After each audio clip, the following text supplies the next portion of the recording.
Donald Trump Xi Jinping നിർണായക കൂടിക്കാഴ്ച ദക്ഷിണ കൊറിയയിൽ US ചൈന വ്യാപാര കരാറിൽ ഇന്ന് ഒപ്പിട്ടേക്കുമെന്ന് സൂചന നൽകി ട്രംപ്. ഗസ വെടിനിർത്തൽ കരാർ യാഥാർത്ഥ്യമാക്കിയതിൽ ട്രംപിനെ പ്രശംസിച്ച ഷീ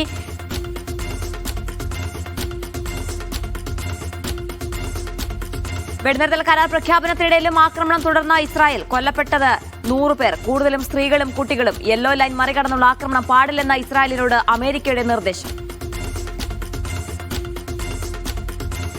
ആണവോർജ്ജത്തിൽ പ്രവർത്തിക്കുന്ന സമുദ്രാന്തര ഡ്രോണുകൾ വികസിപ്പിച്ച് റഷ്യ. ആണവശേഷിയുള്ള ആയുധ പരീക്ഷണം. US പ്രസിഡന്റ് ഡൊണാൾഡ് ട്രംപിന്റെ മുന്നറിയിപ്പ് അവഗണിച്ച്. മനുഷ്യ സാന്നിധ്യം ആവശ്യമില്ലാത്തതാണ് ഈ സമുദ്രാന്തര ഡ്രോൺ. തുർക്കിയിലെ ഇസ്തംബൂളിൽ നടന്ന പാകിസ്ഥാൻ അഫ്ഗാനിസ്ഥാൻ സമാധാന ചർച്ച പരാജയപ്പെട്ടു. 4 ദിവസം നീണ്ട ചർച്ചയിൽ പ്രായോഗിക പരിഹാരമായില്ലെന്ന് പാകിസ്ഥാൻ. വിഷയത്തിൽ ഇതുവരെ പ്രതികരിക്കാതെ അഫ്ഗാൻ സർക്കാർ. സമാധാന ചർച്ച അതിർത്തിയിൽ സംഘർഷം രൂക്ഷമായതിനെ തുടർന്ന്. നടൻ സൽമാൻ ഖാനെ തീവ്രവാദിയായി പ്രഖ്യാപിച്ചെന്ന വാർത്തയിൽ വിശദീകരണവുമായി പാകിസ്ഥാൻ. സൽമാൻ ഖാന് വിലക്ക് ഏർപ്പെടുത്തിയിട്ടില്ലെന്ന് Pakistan information and broadcasting fact check വിഭാഗം. ബലൂചിസ്ഥാനെക്കുറിച്ചുള്ള പരാമർശങ്ങൾക്ക് പിന്നാലെ സൽമാൻ ഖാനെ പാകിസ്ഥാൻ തീവ്രവാദിയായി പ്രഖ്യാപിച്ചെന്നായിരുന്നു റിപ്പോർട്ട്.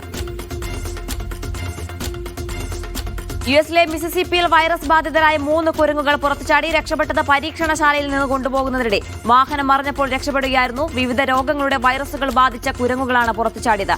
ജാഗ്രതാ മുന്നറിയിപ്പ് നൽകി അധികൃതർ. ആമസോൺ കോർപ്പറേറ്റ് വിഭാഗത്തിലെ 14,000 ജീവനക്കാരെ പിരിച്ചുവിടാൻ തീരുമാനം. നടപടി AI-യിൽ കൂടുതൽ പണം മുടക്കുന്നതിനാലും ചെലവുകൾ കുറയ്ക്കുന്നതിന്റെ ഭാഗമായും. പിരിച്ചുവിടൽ ബാധിക്കുക കമ്പനിയുടെ കോർപ്പറേറ്റ് ജീവനക്കാരിൽ 4% വരെ. വിയറ്റ്നാമിന്റെ മധ്യമേഖലയിലുണ്ടായ മിന്നൽ പ്രളയത്തിൽ 9 പേർ മരിച്ചു, 5 പേരെ കാണാനില്ല. അതിശക്തമായ മഴ തുടരുന്നു. പ്രമുഖ ടൂറിസ്റ്റ് കേന്ദ്രങ്ങളായ ഹുവെ, ഹോയിയാൻ എന്നിവിടങ്ങളിലെ 1 ലക്ഷത്തിലധികം വീടുകൾ വെള്ളത്തിനടിയിൽ. ബ്രസീലിലെ റിയോ ഡി ജനീറോയിൽ ലഹരി മാഫിയക്കെതിരായ പോലീസ് വേട്ടയിൽ കൊല്ലപ്പെട്ടത് 132 പേർ. യുവാക്കൾക്കെതിരായ നടപടി. തലയ്ക്ക് വെടിവെച്ചും കത്തിക്കൊണ്ട് അതിക്രൂരമായി കുത്തിയും. റെയ്ഡ് നടത്തിയത് പോലീസുകാരും സൈനികരും ഉൾപ്പെടെ 2500 ഉദ്യോഗസ്ഥർ. കൂട്ടക്കുരുതിക്കെതിരെ വ്യാപക പ്രതിഷേധം. ലോകപ്രശസ്ത നൈജീരിയൻ എഴുത്തുകാരൻ വൊളൈ സോയിങ്കയുടെ വിസ റദ്ദാക്കി US. നടപടിക്ക് കാരണം ട്രംപിനെ ഈദി അമീന്റെ വെള്ളക്കാരനായ പതിപ്പെന്ന് വിശേഷിപ്പിച്ചതിന്.